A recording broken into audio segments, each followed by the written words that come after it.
there's a 6-year itch, which everyone knows about, the 6-year into a 2-term presidency. The party that controls the White House usually gets a shellacking. People are just kind of antsy.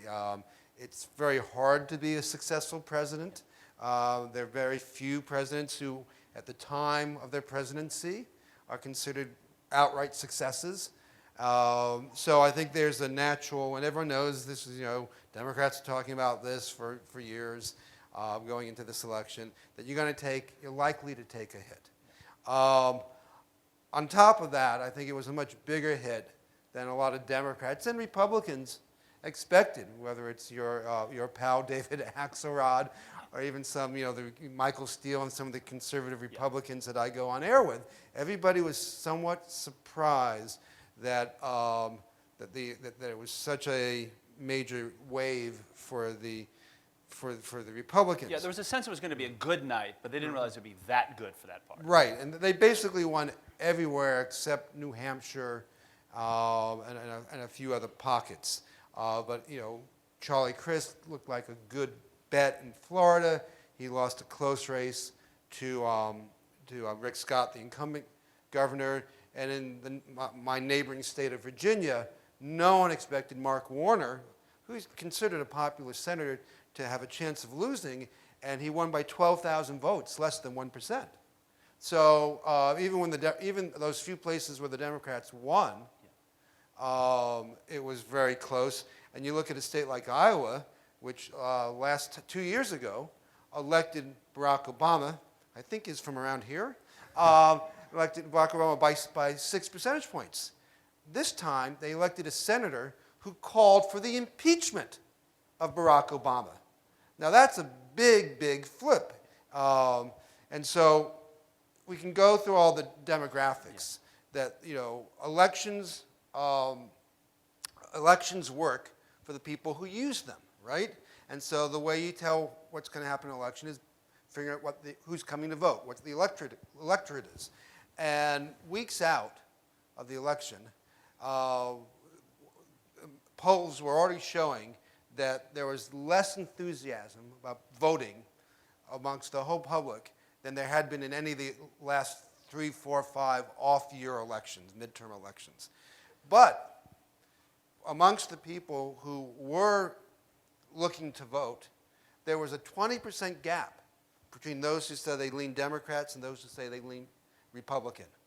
So a 20% gap in a year that favors Republicans, and you could just, the exit polls bear this out. People who lean Democratic did not go out to vote. People who are angry about Obama, maybe who are somewhat excited about, about Republicans, even though the Republicans campaigned on nothing except anti-Obamaism, you went to the polls. Still in low numbers, but it's relative, as long as there are more of them. Much more energy on the Republican side. It was a lot more, and people, anger often is said is one of the best motivators in politics. Unfortunately, in 2008, Obama put his money on hope. It won because he was running against John McCain, in part, but also after the Bush years, it seemed right for the time. But I have sort of a larger, and I know I've rambled on, a larger overview, which is kind of pessimistic. Do you guys really want to hear this? Okay, you asked. That's why we came. You asked. And that is, I think we live in an age that's really being defined by uncertainty. This has happened in the past, but the revolution in finance led to a lot of jobs going overseas and deindustrialization. And then we had the information age, and people said, oh, we're all going to be information workers, right? But actually, thanks to this little thing called the internet, information workers can be overseas as well. And so we've had this, we had the recession that came about because of financial shenanigans, but it pulled the rest of us down. And the recovery ever since has been widely noted is really being not spread out across the public at large. Unemployment's down, but personal income is really flat, and it's been flat for 30 years. But people always, I think, had in the cyclical nature of the economy, still thought that things could get gradually better for themselves, or more importantly, for their kids. But I think that the last hit we took, the 2008 Bush-Cheney recession, which came about in part because of deregulation in the Clinton years as well. Let's be bipartisan here. That really got people thinking in a different way. That things, that are not going to go, even if we're making some gains, we still are in a very precarious situation financially, economically.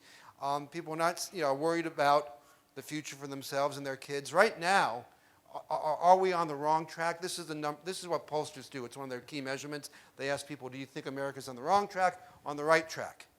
And I wrote this the other day, but I can't remember. But the numbers are like 67% say we're on the wrong track, and only in the high 20s say we're on the right track. And this is after, Obama has succeeded in putting in policies that seem to have raised employment to a certain degree and have passed Wall Street reform, even though it's not as strong as a lot of people wanted, and has gotten health care reform to work more than not. But still, we're on the wrong track. I think there is a fundamental unease about uncertainty. And if you look overseas, you got Russia, you got ISIS, you got Ebola, and people are just, I think the technical term is freaked out. And they feel that America is not the preeminent economic power it was, and that maybe the way the world is developing, it won't be again, and that we certainly can't will security with ISIS or with Putin. And it may be possible that we're on for a period of time when there will be no successful president. That we live in. I think people look to the president and say, "Make it go away, make this stop, make things better. I want to feel secure. I don't want to think that we could have another recession again."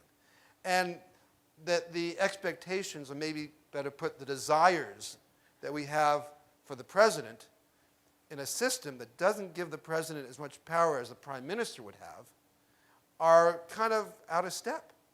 And therefore, it may be very hard, whoever wins next time, it's like be careful what you ask for, to meet these expectations in a world which I think is only going to get more uncertain than not. But, I think you could go back through history, and every era has its own definition of uncertainty and the pace of change and the upheaval that places on society. And they would argue that this may be no different other than perhaps the pace of change. So let me come to the differences you see with now.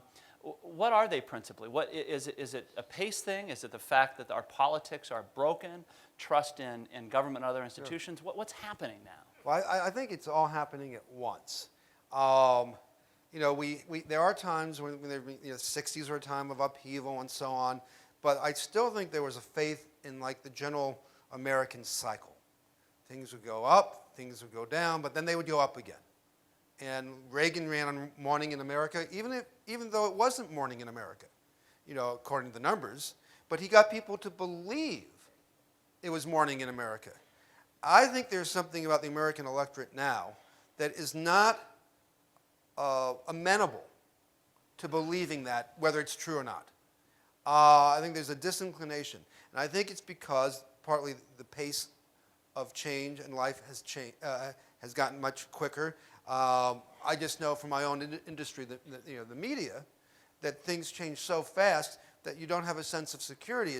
At Mother Jones, as soon as we feel we have things moving along right and we know how to work the social media and get our traffic up and how to compete with others to get eyeballs for our good high-quality journalism, that's a plug, at motherjones.com,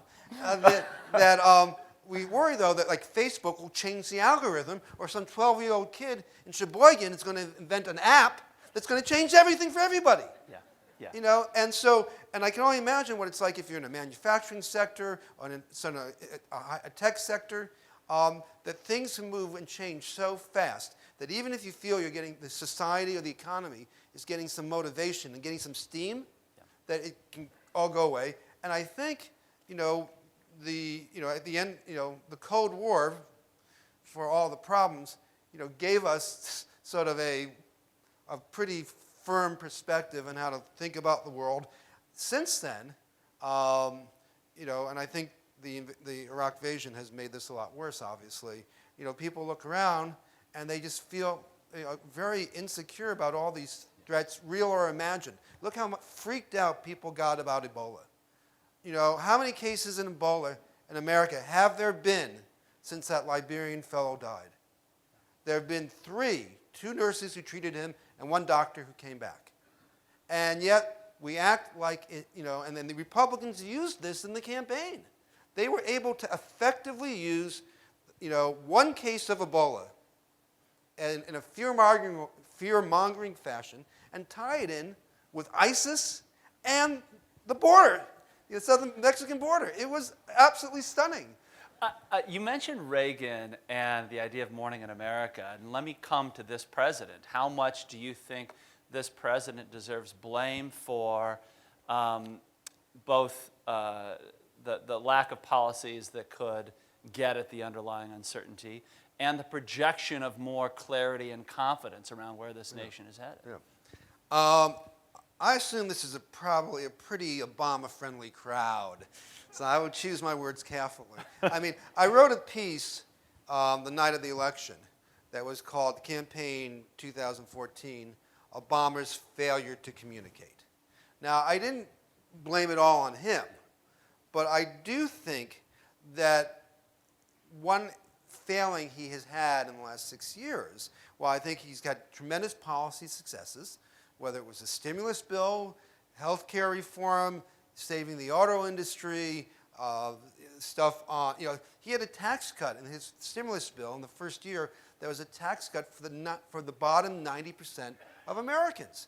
There was a poll taken in 2010, the next year, in which only 10% of Americans believed he had delivered a tax cut. Now, you got to ask yourself, why is that? And, part of the reason is his inability or his failure to fully convey what he's done. I think he has believed that results speak for themselves. And in our cluttered, chaotic media environment, I don't think that takes you too far. And I did a book called Showdown about Obama's fight with Republicans after the 2010 election. And in it, I quote David Axelrod, who, a very smart guy at your institute, who started your institute, your boss, so I'll be careful too. But I quoted him saying, we know we did a bad job, talking about the 2010 elections, in communicating our successes. And they said, we're going to do better. Well, I talked to one White House person on election day, and they said, yeah, we know we haven't done so good at this, and we're going to do better. Well, obviously it wasn't David, because he's not there now. But I think they haven't quite figured out how to, and it may be that it's not figure-outable.